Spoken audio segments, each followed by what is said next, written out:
My name is Fatimah Asghar, and I'm a poet and a screenwriter and the co-creator and writer of Brown Girls.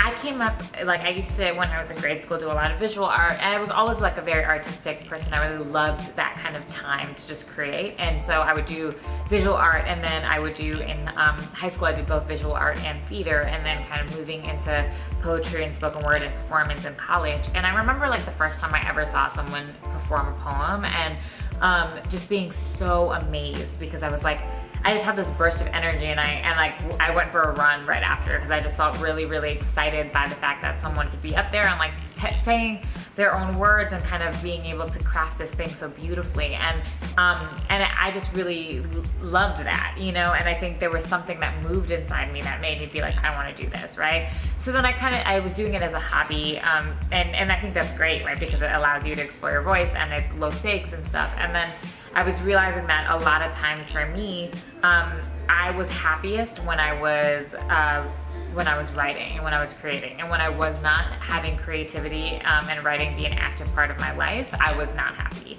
So I would get sad, or I would get really, really bitter and angry and bitter at anything that was taking my time away from that. And I think that was a really telling thing. It was telling to be my happiness is actually really important to me. And in that happiness, this is the kind of thing I need to be doing. And so if that means I don't have job security, or if that means it's gonna be hard for a while, that's okay, because I'm really, really passionate about this. And I think it's just important to really give yourself the time to figure out what you want to do, right? I think especially I don't know, now and when I was growing up too, which was not that long ago, but feeling there was a pressure to know exactly what you wanted to do very early. So in high school, you were oh, I do theater, or I do this, and that meant that was what you did, and you were working to get good at that, and everything else didn't matter. And I don't like that mentality, because I think it stifles, right? I think that there are so many things that I've tried and I've learned and I've been able to do, and if I had that mentality of, oh, well, I'm not that thing, I'm this thing, then I wouldn't have been able to do that. And I think that's a really limiting thing, right? And I think it's the way that we think about even how you have to declare a major in college, kind of early on. I think that's, in some ways, it kind of sets up the society in which we are forced to think about, oh, I need to do this now, or I need to know what I want to do, and I think you have your whole life to figure that out. So I would just say to anyone who's kind of feeling this, or feeling I don't know what I want to do, or I'm interested in these things, but what does that mean, is just take your time and be patient with yourself, and listen, right? If you are doing something because there's a lot of reasons, right? If it's oh, my friends do this thing, or oh, I get clapped at when I'm on stage, and that's what I like, right? Or oh, this thing, know what those things are, because sometimes those are misleading, right? If you're only writing poems because you like the feeling of getting clapped at, then that's not a sustainable thing for a future, right? But if you love writing poems because you love words, and you love the feeling of writing something down, then that's a sustainable future, right? If you need it, if it's the thing that kind of makes you keep going, that's when you're I'm gonna do whatever I can to do this, right? If it's a hobby, that's great. Have it be a hobby, and have it fill you with that joy, but don't feel that pressure just because your friends are doing something, or your mentors or whatever, that is the only path for you.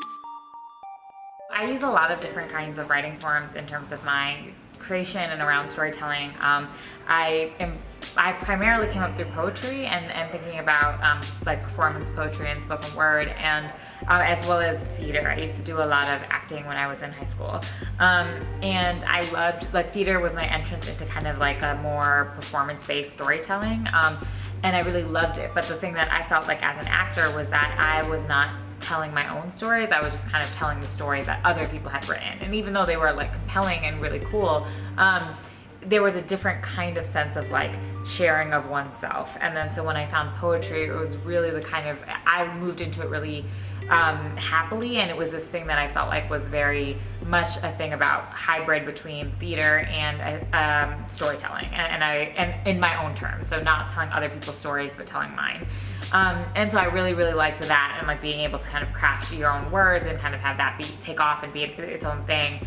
And so I started doing that a lot. And then, you know, I've also done things like photography and more like film-based stuff, and now screenwriting.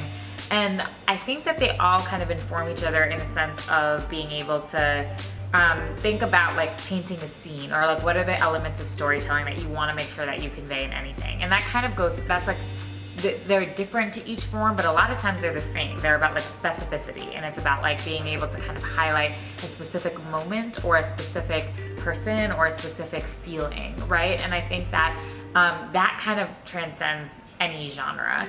And I think of myself, like I think of less about being like, oh, I'm dabbling in this genre, or I'm this, and kind of just think about myself as an artist in general, and then being able to use whatever tools I can to tell the story that is important. So Brown Girls felt like it needed to be a film format, needed to be a screenplay, and then seeing that come alive in a way that poems sometimes don't feel like, right? Some of the stories that I use for poems don't feel that same way. And so I just think it's about like looking at the story you're trying to say, and then figuring out what is the best way of saying that, right? And does that require collaboration, right? Like if you maybe don't have experience in screenwriting, then maybe is there some way that you can work with a screenwriter who does? Or if you can work with a cinematographer, can you work with a musician, or who can you work with? And I think that kind of mentality is really cool because it makes art a little bit more alive. It doesn't make it so like much like just about you and your paper. It's about like you and the kind of people around you.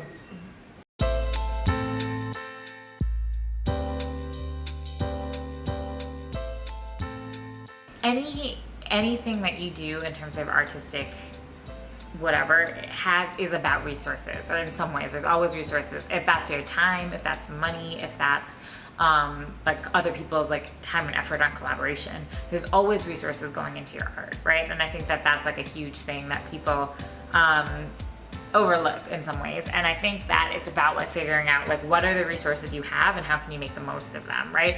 Anytime you do something that's independent, budget is going to be an issue.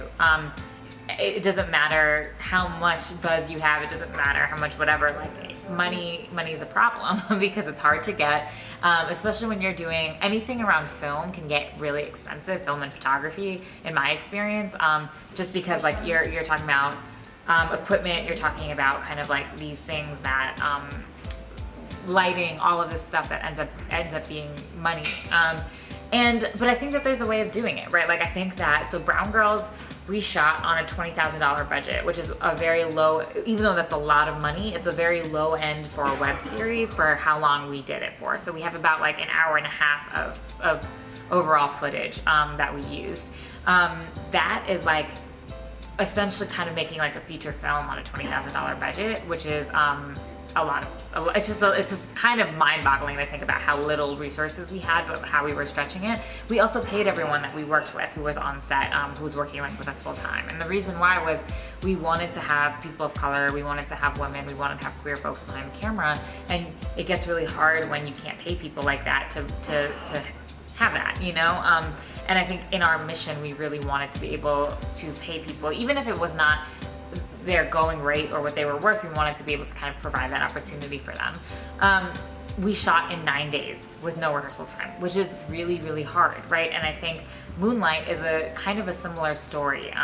You know, thinking about like this movie that has done really, really well was shot on $1.5 million, which is even though that's like $1 million, it's like for a movie is a relatively small budget. And they shot in, I think they shot in like 30 days or something like that. So they were kind of on a really tight timeline as well. Anytime you have a small budget, you're on a tight timeline. That's just the way it works.